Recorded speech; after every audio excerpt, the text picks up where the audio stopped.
জয়েন্টের ব্যথা, কোমরের ব্যথা, হাঁটু কিংবা মাংসপেশির ব্যথা, ধরন যেমনই হোক না কেন যে কোনো ব্যথা কষ্টদায়ক সবার জন্যই। তবে ঘরোয়া উপায়েও মিলতে পারে এই সমস্যার সমাধান। সেক্ষেত্রে প্রাকৃতিক কিছু খাবার খেতে পারেন ব্যথার ধরন বুঝে।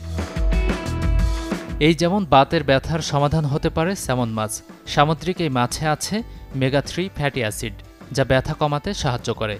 এছাড়া দেশি মাছের মধ্যে পাঙ্গাস, বোয়াল, রূপচাঁদায় আছে ব্যথানাশক উপকারী উপাদান, যা অন্ত্রের প্রদাহজনিত ব্যথা কমাতে সহায়তা করে। Maggi Hot and Spicy Blast, Taste of the Nation। মাইগ্রেনের ব্যথা কমাতে খেতে পারেন কুমড়ো বীজ। ব্যথা সারাতে বেশ ভালো কাজ করে তিল বীজ। এতে রয়েছে প্রচুর পরিমাণ ম্যাগনেসিয়াম, যা মাথা ব্যথা এবং মাংসপেশির ব্যথা দূর করতে সাহায্য করে। অন্যদিকে ব্যায়ামজনিত ব্যথা থেকে মুক্তি পেতে পান করতে পারেন কফি। আলসারের ব্যথা উপশমে কাজে আসতে পারে অ্যালোভেরা জুস। পোড়ার ব্যথা উপশমে গুরুত্বপূর্ণ ভূমিকা রাখে অ্যালোভেরা জেল। গ্যাস্ট্রিকের ব্যথা এবং অন্যান্য জ্বালা পোড়ার প্রদাহ থেকে সৃষ্ট ব্যথা কমাতে খেতে পারেন চেরি ফল। ঋতুকালীন ব্যথা এবং পেশির ব্যথায় আদা হতে পারে উত্তম সমাধান।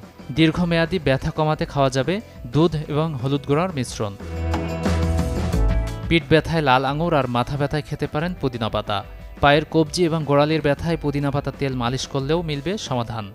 আর যদি সীমা ছাড়াই যে কোনো ব্যথার মাত্রা, তবে দ্রুত নিতে হবে চিকিৎসকের পরামর্শ। Desk report, channel 24।